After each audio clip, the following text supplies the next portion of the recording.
you are a first-time home buyer and you are wondering what are your options. That is a complicated question, and what I want to do is just kind of really explain why it's complicated. And the solution at the end will be simply you've got to go get with a lender. It doesn't matter what your time frame is. Let's get, they say knowledge is power. We want to make sure we understand. We want to make sure that we start that process well in advance. And here is why. So, as a first-time home buyer, a lot of times, if you're younger, you might be just now entering the workforce. Maybe you haven't had enough time to save down payment. Maybe you're self-employed or working overtime. So there's a lot of different factors that us as a lender, we need to see a history of.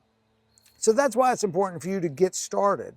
So just to give you an example, for anyone that's self-employed, we typically have to have 2-year history.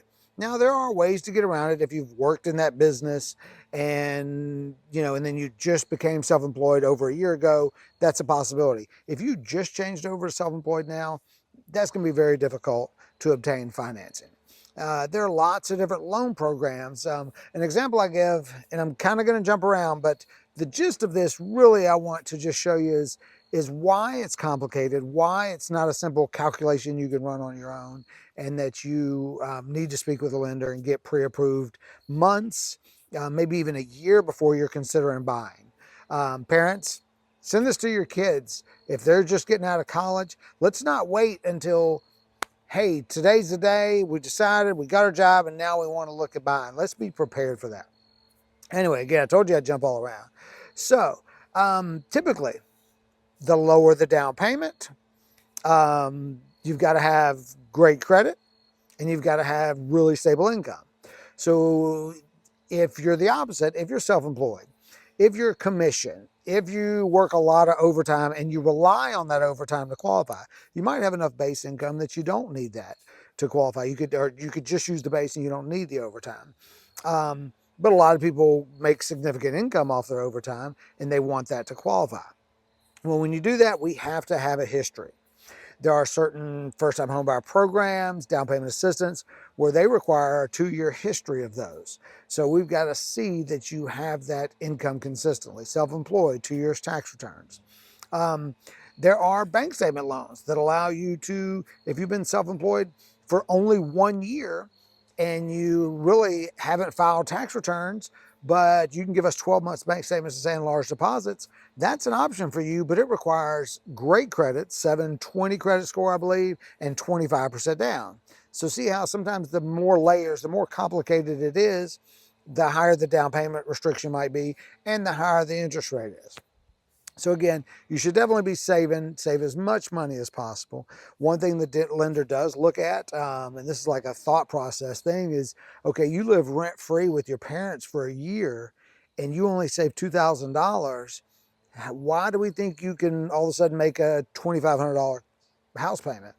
So think about that yourself. If you didn't have the ability to save any money while you were living at home or while you had 4 roommates or whatever, then what makes you think you're going to qualify? Now we know that we make that work a lot of times, but if you're a borderline with, credit scores are iffy and, we're really using creative income, that does factor in. So make sure, I think it's a good thing to think about as a first-time home buyer as well, is, hey, I'm looking at going up $1,000. What was I doing with that $1,000 for the past 12 months or whatever that looks like? So, lower down payment requirements again require, if you're getting a job right out of college and you are a teacher, for example, or just a banker, and you're guaranteed you're making $74,000. That's easy. You don't even have to start that job. You could be out of college and not even start your job and get a loan straight away. So that's how it varies. That sounds crazy. That's as easy as it can be. The difference is when you have no down payment or your work history is maybe spotty, maybe there's gaps, maybe you have variable income, things like that are what are going to cause us to kind of be more creative, and it's going to affect your monthly payment. All of that, again, to say, it's just important.